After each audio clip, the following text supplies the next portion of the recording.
So our next chapter would be chapter 5, the stone copper phase. So chalcolithic means it is related to copper.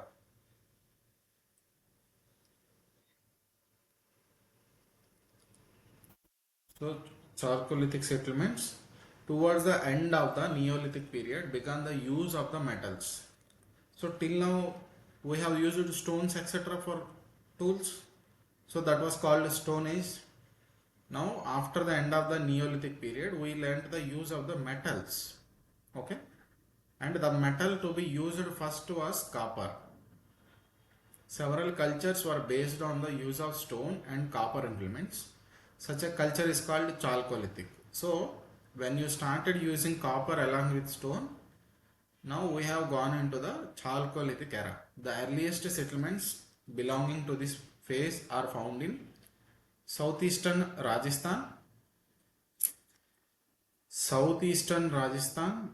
western Madhya Pradesh, western Maharashtra and eastern India. In the southeastern Rajasthan, two sites, one at Ahar and other at Gilland, have been excavated. They lie in the dry zones of the Banas Valley. In western Madhya Pradesh, in Malwa, Kayata, Aran have been exposed. But the most extensive excavations have taken place in western Maharashtra. Several chalcolithic sites such as Jorwe, Nevasa, Daimabad in Ahmednagar district, Chandoli, Sangavan, Yanamgaon in Pune district and Nasik have been excavated.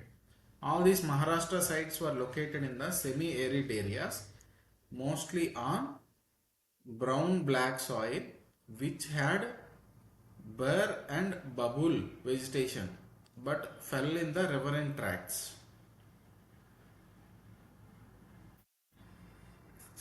In addition to this, we have Navadatwali situated on the Narmada. Some chalcolithic ingredients intruded into the Neolithic sites in Andhra Pradesh, but copper objects are not found there. Several chalcolithic sites have been found in the Allahabad region, presumably on account of their proximity to the Vindhyas. In eastern India, besides Chirand and the Ganga, mention may be of Pandu Raja Dibi in Burdavan. So here we are discussing various places, especially in the northern India. Okay, southeastern Rajasthan, western Madhya Pradesh and some places in UP around like Allahabad. Pandu Raja Dibi in Burdavan district and Mahishdal in Midnapur district in West Bengal. So here it is given the pottery. The pottery of this era is white painted black and red ware from Ahar. Chalcolithic cultures. The people belonging to this culture used small tools and weapons made of stone, in which the stone blade occupied an important position.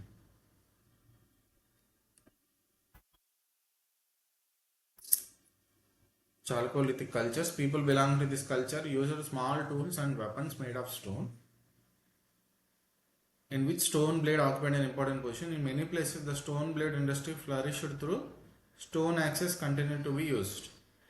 It is obvious that such areas were not situated far from hills, but at the same time many are found in riverine tracts. In certain settlements, copper implements are found in good numbers. This seems to be the case with Ahar and Gillan, which lay more or less in the dry zones of the Banas River Valley in the Rajasthan. So these Ahar and Gilland are two places from Rajasthan near Banas River Valley. At Ahar, stone axes or blades are completely absent. On the other hand, axes and other objects made of copper and copper are numerous because raw copper is locally available.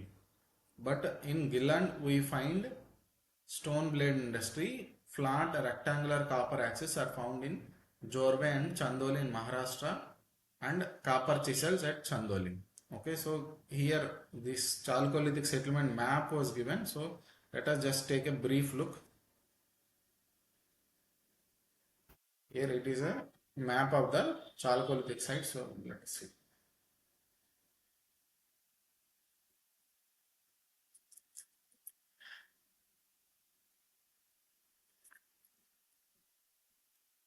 So you can see here there are some Chalcolithic sites near Indus system. All of these are Chalcolithic sites near Indus system in present day Pakistan. And near Ganga, so near Ganga we have this northeast Rajasthan sites, western UP sites. Near this Chambal river, Ganga river, etc. Then we have these sites in UP, Gujarat, Maharashtra.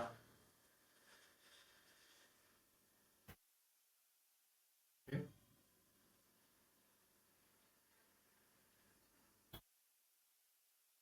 So this is the region where Chalcolithic sites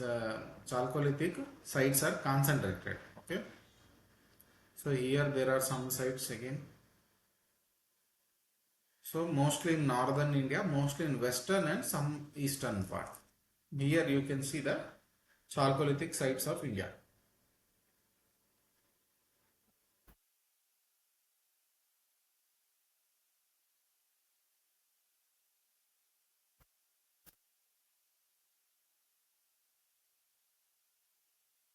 The people of the stone copper phase use different types of pottery. The people of the stone copper phase use different types of pottery, one of which is called black and red and seems to have been widely prevalent. It was thrown on wheel and occasionally painted with white linear designs. This is true not only of settlements in Rajasthan, Madhya Pradesh and Maharashtra but also of habitation found in Bihar and West Bengal. People living in Madhya Pradesh and Maharashtra produced channel spouted pots, dishes on stand, bowls on stand. It would be wrong to think that all the people who used black and red pottery possessed the same culture. We can notice differences in their form of pottery and implements. The people living in the stone copper age in the southeastern Rajasthan, western Madhya Pradesh and western Maharashtra domesticated animals and cultivated food grains. They kept cows, sheep, goats, pigs and buffaloes and hunted deer. Remains of the camel have also been found. It is not clear whether they are acquainted with the horse. Some animal remains are identified as belonging to either to the horse or donkey or wild ass. People certainly ate beef, but they did not take pork on any considerable scale. What is remarkable is that people produced wheat and rice. In addition to these staple crops, they also cultivated bajra. They produced several pulses such as lentil, black gram, green gram and grass pea. Almost all of the food grains have been found at the Navadatoli situated on the banks of the Narmada in Maharashtra. So we are seeing the animals they have raised, we are seeing the crops they are growing, etc. And they were found at Navadatoli in Maharashtra. Perhaps at no other place in India, so many cereals have been discovered as a result of the digging. The people of Navadatoli also produced bear and linseed. Cotton was produced in the black cotton soil of Deccan, and ragi, bajra and several millets were cultivated in the lower Deccan.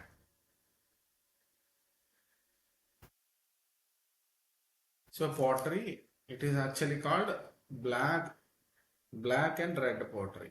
Okay, so here it is not given in colors, it is actually black and red.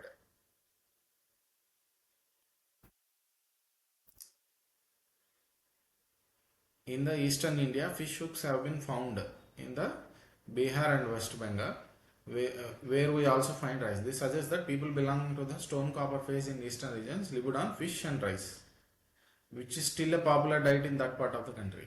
The Chalcolithic people were generally not acquainted with the burnt bricks, which were seldom used. Occasionally, their houses were made of mud bricks, but mostly these were constructed with wattle and dao and seem to have been thatched houses.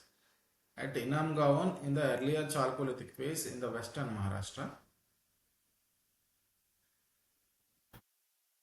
large mud houses with ovens and circular pit houses have been discovered. In the later phase, we have a house with 5 rooms, 4 rectangular, 1 circular.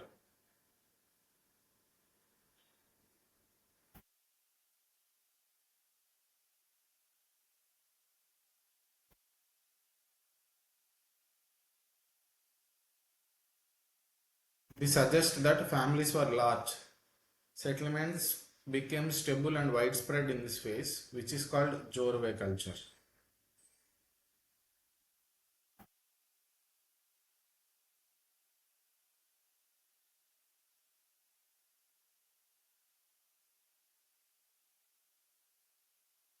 So, in around Maharashtra, around this Inamgaon, we are seeing some type of houses like made of mud bricks, and there are many rooms. Okay, there are large mud houses with oven, circular pit houses, big rooms, okay, rectangular and circular, etc. So this suggests big family size and well construction method, means it is a lot of development. So settlements became stable and widespread, and it is called Jorwe culture. Why? Because it is first provided by this Jorwe, a village situated on the Pravara river. So the type of culture found around this region of Jorwe is called Jorwe culture in the modern day Maharashtra. A good number of sites possess the traits of the Jorwe culture. Every Jorwe village was a nucleated settlement with more than 35 houses of different sizes, circular or rectangular in shape. The Chalcolithic economy therefore was a village economy. Some settlements, so Chalcolithic economy is a village economy. You can see, like next chapter will come to Indus Valley civilization, which is a urban economy. But here we are having in Maharashtra, we are having a Chalcolithic economy, which is a village economy. Some settlements such as Inamgaon and those at Iran and Kayata in central. So you can see the images of houses here.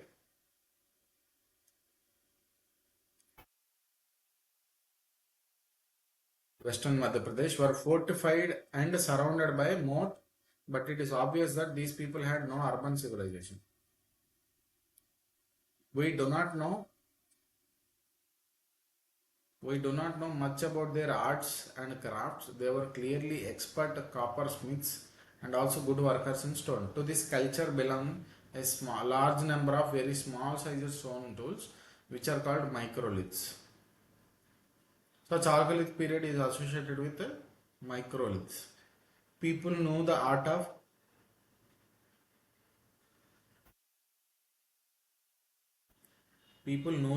spinning and weaving because spindle whorls have been discovered in Malwa. Cotton, flax, silk threads have been found in Maharashtra. This shows that these people were well acquainted with the culture of manufacture of cloth. Regional differences in regard to cereals, structures, pottery, etc. appear in the stone copper phase. Eastern India produced rice. Western India cultivated barley and wheat.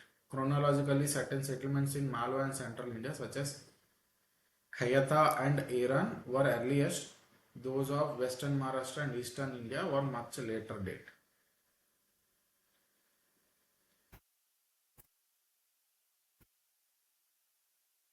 We can form some idea about the burial practices and religious cults of these people in Maharashtra. People buried their dead in urns under the floor of their house in the north to south position. So in Chalcolithic period, we are seeing people burying their dead in urns under the floor of their house in the north to south position. They did not use separate cemeteries for this purpose, as was the case with the Harappans. So Harappans used to have separate cemeteries, but the Chalcolithic people did not. pots and some copper objects were deposited in the pots and some copper objects were deposited into the graves, obviously for the use of the dead in the next world. Terracotta figures of women suggest that Chalcolithic people venerated the mother goddess. So they are worshipping mother goddess. Some unbaked nude clay figurines were also used for worship. A figure of the mother goddess similar to that of found in Western Asia have been found in Inamgaon.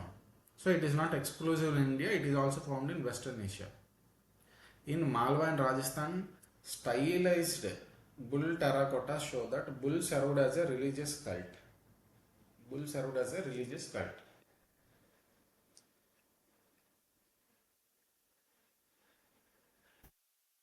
In the stone copper phase, we find the beginnings of social inequalities. In the graves at Chandoli and Nevas in Western Maharashtra, some children are buried along with the copper bead necklaces around their necks. Other children have had grave goods consisting only of pots, and in Inamgaon an adult was buried with pottery and some copper. In one house in Kayata were found 29 copper bangles and 2 unique axes. At the same place were found in earthen pots necklaces of some precious stones such as steatite and carnelian beads. It is evident that those who possessed these objects were affluent. The dates which have been scientifically established show that this phase of culture was not older than 1800 BC, and it seems to have continued in some areas till 1000 BC. So this is roughly the period of decline of Indus Valley civilization. Indus Valley civilization in the Harappan area, Indus area, you will see around like from 3000 BC, 3500 BC to 1500 BC. So at the same time, there is an urban civilization thriving in that Indus region. We are having a rural culture made of dominated by copper in India around this time. Okay, it is further divided into subcultures like Jolwe culture, okay, Jorwe culture, etc. And in other areas till 800 BC or even later. The old tools continued till they were ultimately replaced by iron tools. But in many parts of the country, the black and red pottery continued till the 2nd century BC. So we know the pottery used is black and red pottery. Importance of the Chalcolithic phase. Except for the alluvial plains and the thickly forested areas, traces of Chalcolithic cultures have been discovered almost all over the country in this phase.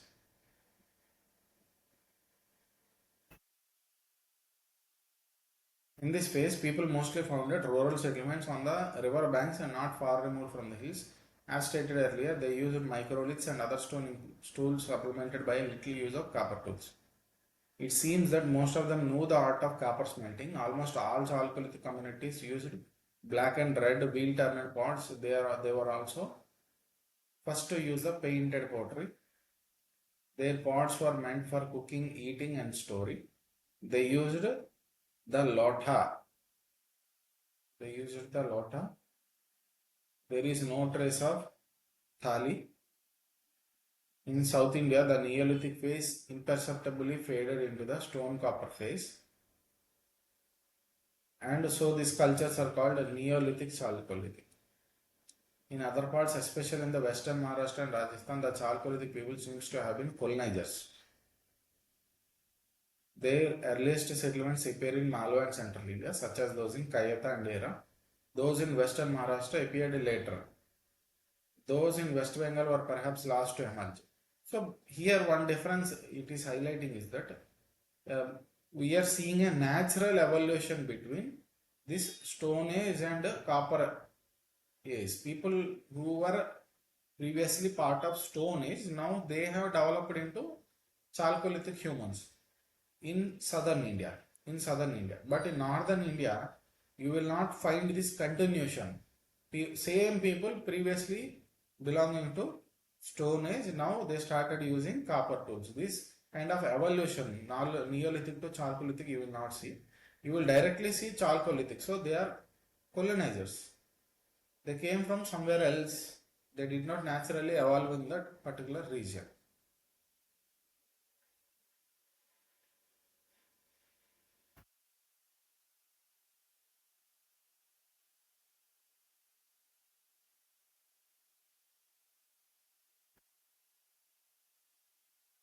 So here two terms also mentioned, like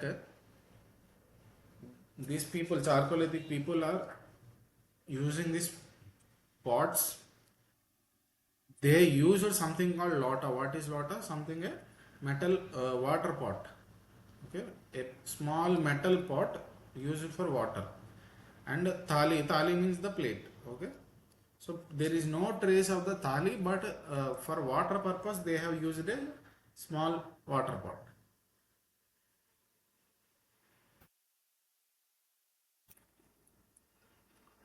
The Chalcolithic communities founded the first villages in India and cultivated far more cereals than known in the case of Neolithic communities. In particularly, the cultivated barley, wheat, and lentil in Western India and rice in Southern and Eastern India. Their cereal food was supplemented by non-vegetarian food. In Western India, we have more of animal food, but fish and rice formed the important elements in the diet of the Eastern India. More remains of structures have been found in the Western Maharashtra, Western Madhya Pradesh and southeastern Rajasthan. The supplements at Kait and Iran in Madhya Pradesh and at Inamgaon in western Maharashtra were fortified. In other hand, the remains of structures in Chiran and Panduraja Dirbi in eastern India were poor, giving indications of post holes and round houses. The burial practices were different in Maharashtra. The dead body was placed in the north-south position, but in South India, in the east to west position. Almost complete or extended burial obtained in the Maharashtra, but post-extraction or fractional burial prevailed in West Bengal.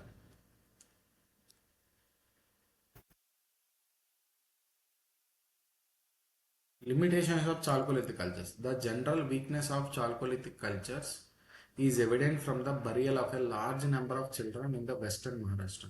In spite of food producing economy, the rate of infant mortality was very high. We cannot identify its causes, which might include lack of nutrition, absence of medical knowledge, or outbreak of epidemics. At any rate, the Chalcolithic social and economic pattern did not promote longevity. So people did not used to live long in this period.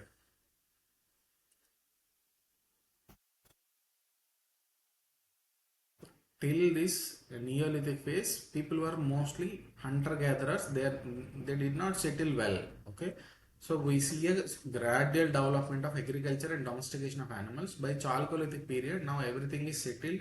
People know agriculture. People know domestication. People developed the technology of using metals. So we are seeing houses. We are seeing pottery. Okay, we are seeing some culture, but still there is no proper medical development. Okay, it may be lack of nutrition or medical knowledge, or maybe something like COVID has come to them. Okay, but it is very clear that they did not used to live long. The stone copper culture had an essentially rural background. During its phase, the supply of copper was limited and a metal copper had its limitations. By itself, a tool made of copper was pliant. People did not know the art of mixing tin with the copper and thus forging the much stronger and useful metal called bronze. Okay, so here it is pliant means it is weak. Okay, it can be bent.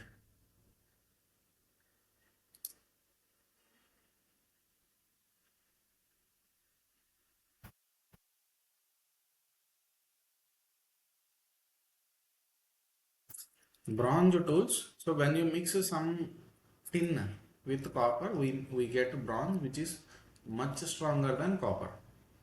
Bronze tools facilitated the rise of the earliest civilizations in Crete, Egypt, and Mesopotamia, but they were practically absent in Chalcolithic phase in the major part of India. The part of the stone copper age did not know the art of writing, nor did they live in cities as people of Bronze Age did. So this Bronze Age you can see in this Indus Valley civilization in India, in western parts of India. But at the same time, some people are living away from this Indus Valley civilization. They are still living in this Chalcolithic age, not Bronze Age.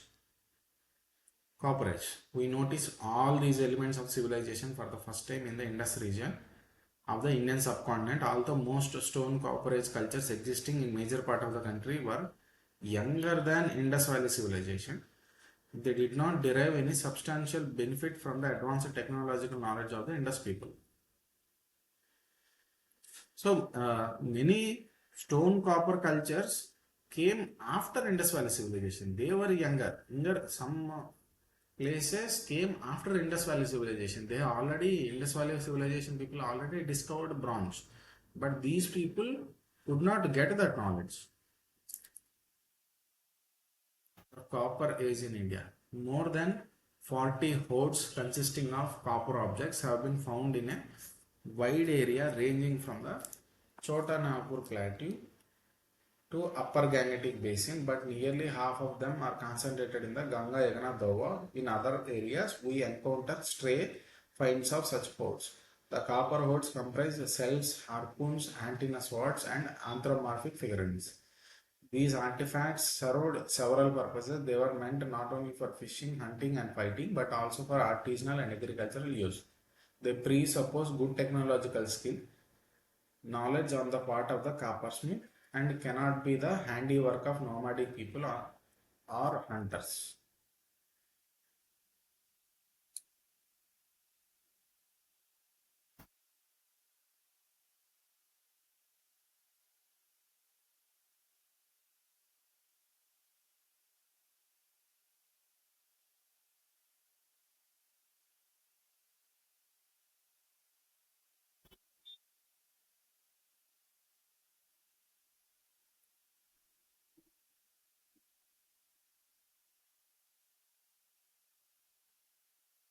At several places in Upper Gangetic Basin, these objects have been discovered in association with ochre colored pots.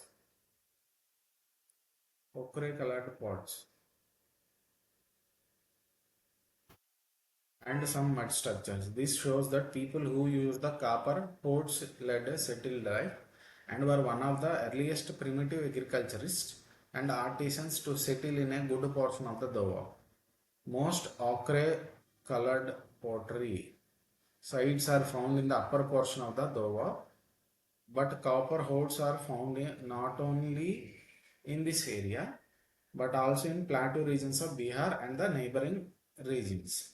So if you see, like in western Maharashtra, southeastern Rajasthan, western UP, here we are seeing black and red pottery. We have seen previously, but in like UP Delhi regions, we are seeing ochre colored pottery. Okay.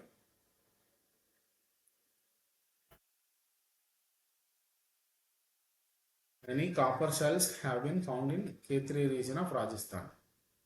Here, image of some copper tools. So you see, this shows that it is not for any purpose, just for artisanal purpose. Okay.